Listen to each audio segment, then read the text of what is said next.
Halo, assalamualaikum warahmatullahi wabarakatuh. Selamat datang kembali di Programming Channel bersama saya Muhammad Ilman.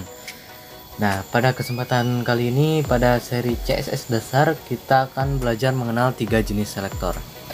Nah, menurut secara bahasanya sendiri ya, selektor itu berarti menseleksi ya, menseleksi sesuatu ya. Nah, pada dasarnya CSS memiliki 3 buah selektor. Yang pertama ada semua jenis selektor, yang kedua ada kelas dan ID selektor. Nah, kita akan lihat dan akan mempraktikkan secara satu persatu 3 jenis selektor tersebut. Nah, oke, kita bisa langsung lihat terlebih dahulu. Di sini ada yang namanya all selector. Nah, all selector ini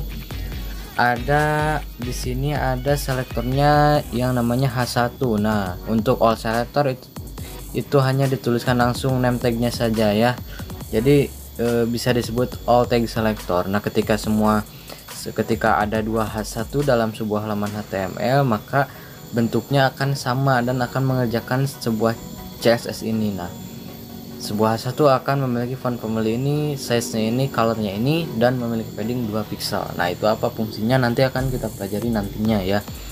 Selanjutnya kita masuk ke selektor yang kedua. Nah, di sini ada kelas selektor. Nah, teman-teman mungkin sudah bisa membedakan. Nah, jangan dulu lihat yang properti sama value ini, tapi fokusnya di selektornya dulu. Nah, di selektor tersebut terlihat perbedaan antara all selector dengan kelas selektor. Nah, perbedaannya di sini di awal nama selektornya menggunakan sebuah titik. Nah, jadi untuk memanggilnya kita memerlukan sebuah atribut yang namanya kelas. Nah, kelas di sini atributnya harus diisi dengan nama kelasnya. Misalkan kamu punya sebuah div yang kelasnya masih belum tahu. Nah, kamu buat di CSS-nya kelas menu. Nah, menu ini CSS-nya ini nanti ya. Nah, nanti kamu panggil di dalam sebuah div kelasnya namanya menu. Tidak usah pakai titik menu ya. Ingat hanya nama ininya saja. Nah, ini menu ya.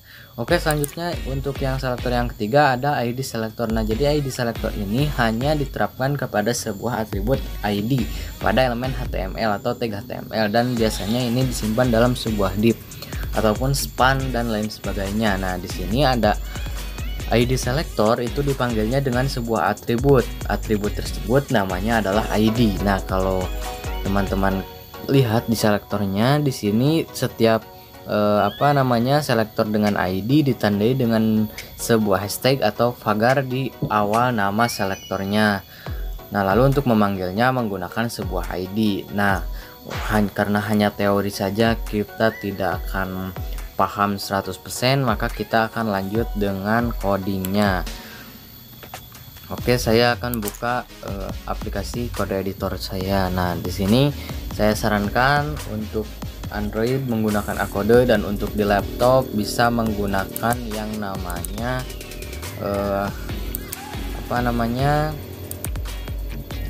Visual Studio Code. Nah, di Visual Studio Code tersebut ada beberapa banyak ya, ada banyak sekali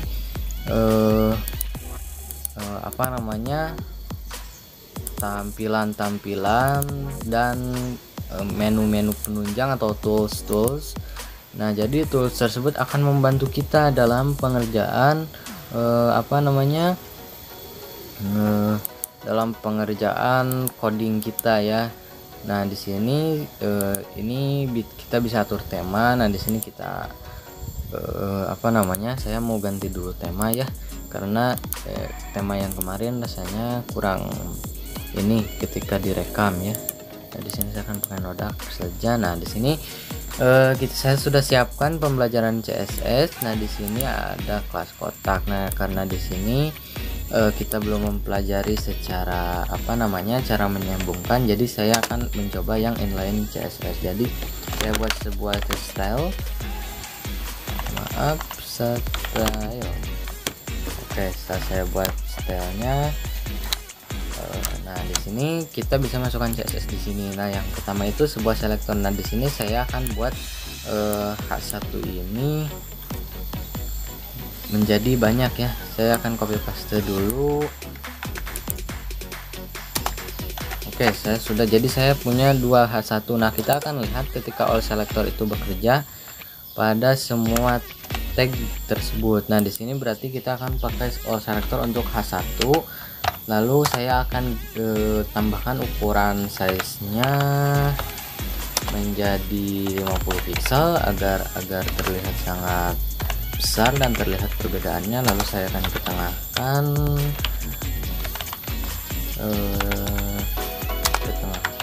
tulisannya, lalu jenisnya bold. Oke, bold biar tebal. Lalu apa warnanya? Oke, warnanya ini biru ya, dengan heksadesimal atau yang lain sebagainya. Nah, di sini yang kedua kita punya sebuah div dengan kelas kotak, berarti kita di CSS nya kita bikin dengan kelas, berarti dengan titik di awalan selektornya, berarti nama kelasnya adalah kotak. Oke, maaf, jadi ini oke. Nah, berarti kita punya sebuah kotak, berarti kita harus atur panjangnya 50%, height-nya, lebarnya kita buat 50 pixel, lalu warna belakangnya merah, lalu tulisannya putih, lalu teksnya di tengah.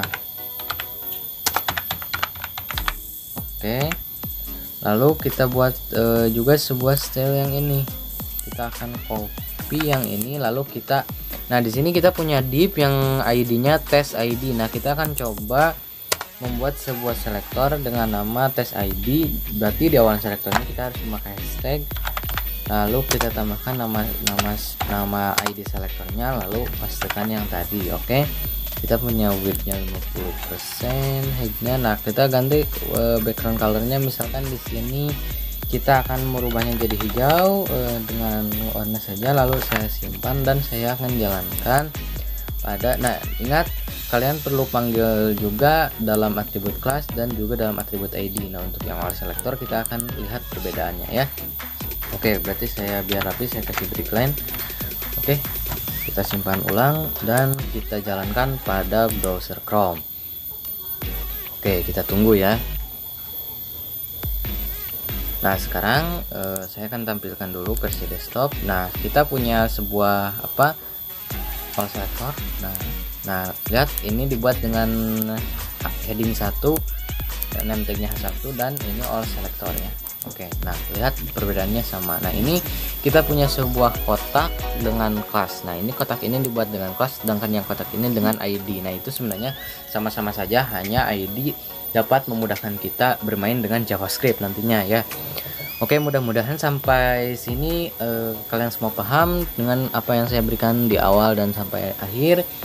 Jangan lupa untuk like, comment, share, dan subscribe. Jangan lupa juga ikon loncengnya diklik agar ketika saya upload video baru tentang pembelajaran konsep inline internal dan eksternal CSS, kamu dapat notifikasinya dan dapat menontonnya langsung di channel Programming Channel. Oke, salam Programming Channel dan sampai jumpa di video selanjutnya.